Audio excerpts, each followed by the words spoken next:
پشاور میں ایک ایسا پارک بھی موجود ہے جس کے درختوں نے تاریخ بنتے دیکھی ہے۔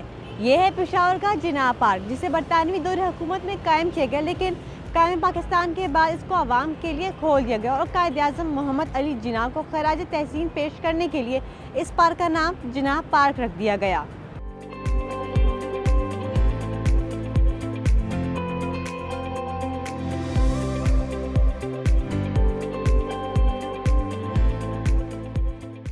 جناح پارک کا شمار پشاور شہر کے قدیم پارکوں میں ہوتا ہے۔ آزادی سے قبل اس پارک کا نام گننگھم پارک تھا، جو خیبر پختونخوا کے برطانوی گورنر سر جارج گننگھم کے نام پر رکھا گیا تھا۔ کانگریس سمیت سیاسی گروپس یہاں جلسے اور عوامی میٹنگز کرتے تھے۔ اس وقت یہ مقام پشاور کا مرکزی عوامی اجتماع گاہ سمجھا جاتا تھا۔ پاکستان یا بھارت کے ساتھ الحاق کے لیے 1947 کا تاریخی ریفرنڈم بھی اسی جگہ منعقد ہوا۔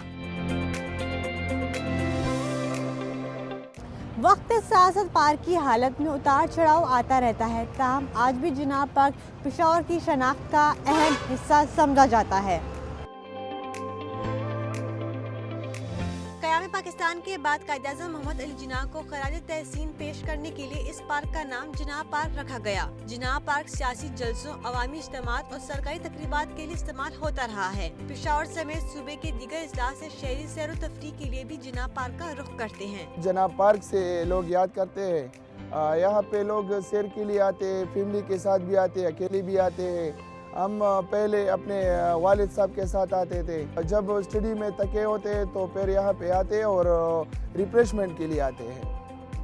بہت مزہ آتا ہے پارک سے۔ یہاں پہلے بھی ہم یہاں آئے کرتے تھے، اس کو پہلے دیکھ چکے تھے۔ اس وقت یہ پارک جو تھا یہ گراسی نہیں تھا، اس وقت یہ سیاسی جلسے وغیرہ ہم یہاں ہوتے ہوئے دیکھتے تھے۔ اب یہ ماشاءاللہ یہ بہترین پارک بنا ہوا ہے، جو لوگ یہاں اپنی فیملی کے ساتھ آتے ہیں، بچے بچیاں انجوائے کرتے ہیں یہاں۔ پہلے سے بہت خوبصورت بھی ہے۔ ہم بھی واک کے طور پر یہاں آئے ہوئے ہیں، ہمیں بھی بڑا مزہ آتا ہے۔